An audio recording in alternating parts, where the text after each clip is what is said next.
요번에 사자토론이 있었죠. 예, 사자토론에 컬럼이 있는데 한번 볼게요. 첫 TV토론 모두 까기, 허경영 의문의 1승. 예, 대장동 얘기만 나오면 동문서답의 표정이 흔들리고, 예, 윤석열 같은 경우에 대장동만 그죠?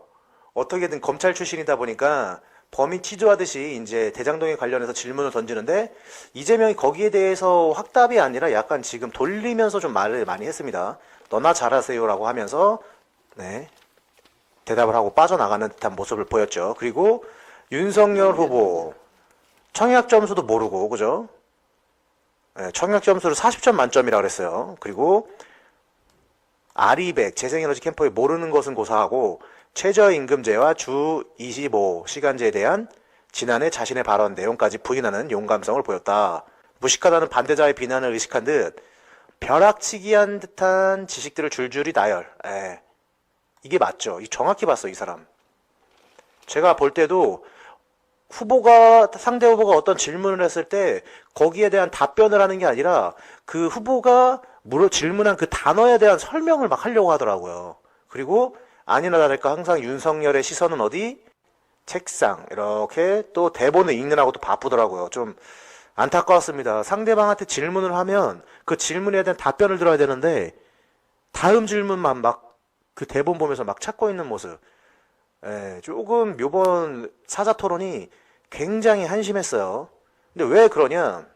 여야 후보들 모방한 거 고소고발 들어갈 것입니다. 방송을 독점해가지고 자기들 공약 마냥 여가부를 폐지한다, 모병제를 한다 뭐 이러면서 내 지지자들이 그쪽으로 다 몰려가게 만들고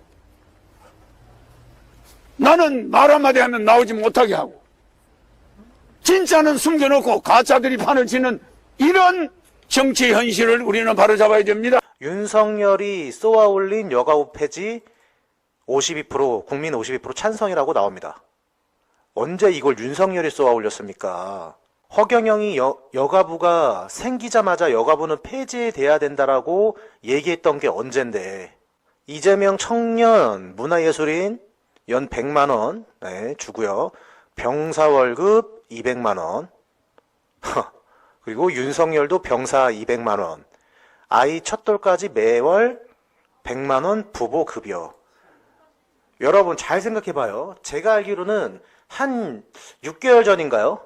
6개월 전에 국민의힘에서는요, 국민의힘 쪽에서는요, 이재명이나 다른 국회의원들이 이제 돈을 준다라는 공약을 얘기했을 때 6개월 전만 해도 포퓰리즘 공격이 엄청나게 심했어요. 여러분들 아시죠? 근데 요새는 이제 두 당 모두 포퓰리즘이라는 얘기가 쏙 들어가고요. 어떻게 됐습니까? 결국엔 허경영의 공약, 예전 공약 그대로 지금 다 들어가고 있죠. 근데 금액까지도 너무 똑같이 들어간다 이거예요. 200만원. 자, 국가혁명당 3.3 정책입니다.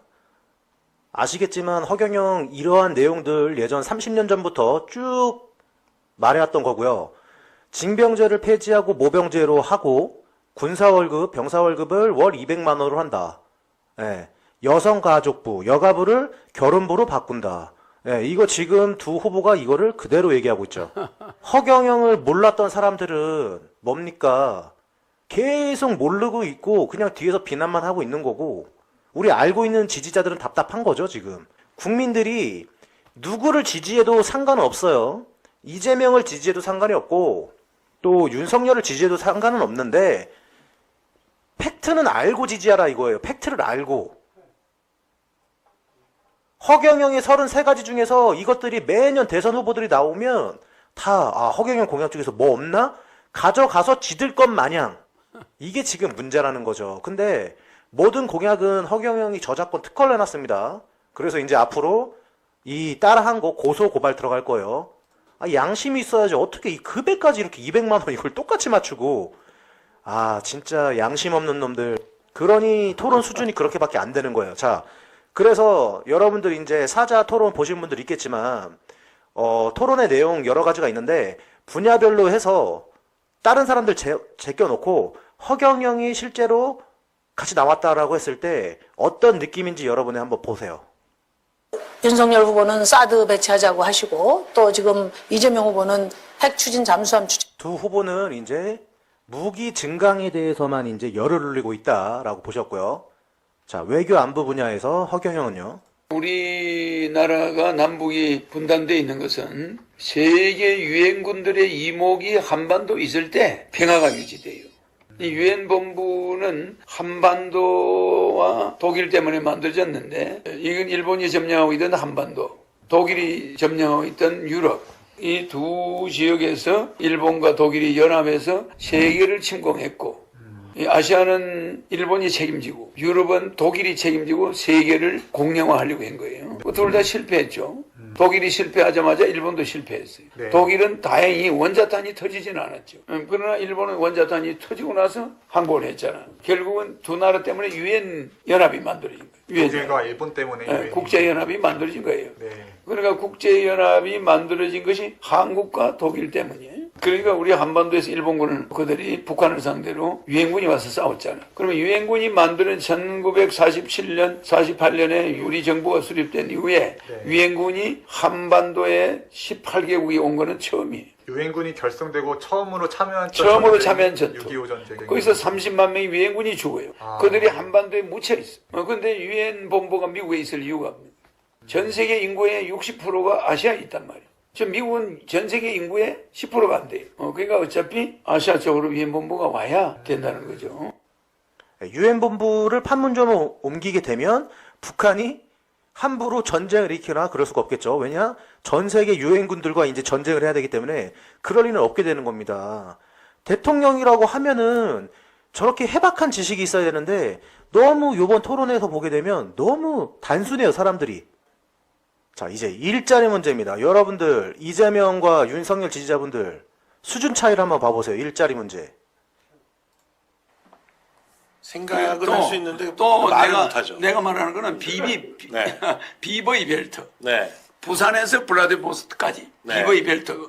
그러니까 북한의 원산시를 통째로 빌려. 그래서 홍콩처럼 만들어줘. 원산을요. 네, 그럼 북한은 그 세금을 가져가. 그럼 북한은 엄청난 수입이 생기겠죠.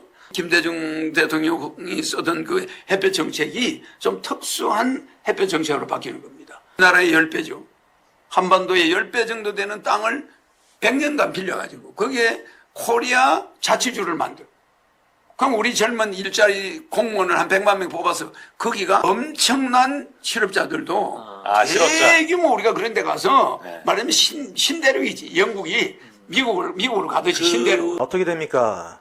이재명, 윤석열 같은 경우에는 그냥 우리나라에서만 어떻게 해보려고 그냥 골머리를 쓰고 있는데 허경영 같은 경우는 지금 스케일이 달라요. 이재명과 윤석열 지금 거의 TV에서는 이 두 사람만 방송을 해주고 있잖아요. 그래서인지 대다수의 국민들이 너무 맹목적으로 이 두 사람만 보고 있어요. 그리고 지지자들도 서로의 잘못, 그러니까 이 사람의 잘못은 이 지지자는 또 그냥 무조건 덮으려고 하고 상대방의 잘못은 무조건 탓을 하려고 하고 윤석열도 마찬가지. 자기네 쪽 잘못은 무조건 변명하고 사과하면 그만인 것처럼 얘기하고 상대방의 잘못은 헐뜯고 그냥 무조건 어떻게든 싸우려고 합니다. 지지자들도 마찬가지예요. 무슨 드라마 보는 듯한 거 봐. 예? 무슨 드라마를 보는 거예요? 우리 편 이겨라, 니네 편 져라, 막 이런 식으로 싸움만 하려고 하고 반대로 허경영을 지지하려고 하는 사람들은 되게 비웃어요. 이 멍청이들이. 예, 이 멍청이들이죠. 근데 당신들이 착각하고 있는 게 뭐냐면 이 허경영을 지지하는 사람들은 처음부터 허경영을 지지하는 사람들이 아니에요. 그동안 어떻게 했냐? 20년간 여당이 하는 짓거리도 봤고요. 야당이 하는 짓거리 다 봤어요. 한마디로 이재명이 어떤 사람인지 윤석열이 어떤 사람인지 허경영 지지자들은 다 파악을 하고 있는데 이 사람들은 허경영을 파악을 못하고 그냥 모르고선 얘기를 하고 있는 거예요. 그게 한심하다는 거예요, 우리는. 근데 당신들이 여길 알잖아. 허경영을 알게 되면 당신은 절대 이재명과 윤석열을 지지할 수가 없다라니까. 반대로 내가 어떤 사람이 윤석열을 몰랐던 사람이 윤석열을 파고든다라고 해서 다른 사람 지지자가 윤석열 지지자로 안 갑니다. 마찬가지. 윤석열 지지자가 이재명을 파고든다고 해서 이재명 지지자로 갈 수가 없어요. 근데 제가 장담하건대 이재명 지지자가 허경의 유튜브 강연을 보고 파고든다. 100% 바뀝니다. 아, 내가 생각 잘못했구나. 윤석열은 말도 할 거 없죠. 100% 바뀐다라는 거예요. 예, 원조가 있는데 여러분들은 지금 짝퉁을 보고 지금 환호하고 있는 거예요. 짝퉁을 보고. 데이터가 있잖아요, 데이터가. 근데 이재명하고 윤석열이 기존의 데이터가 뭐가 있습니까?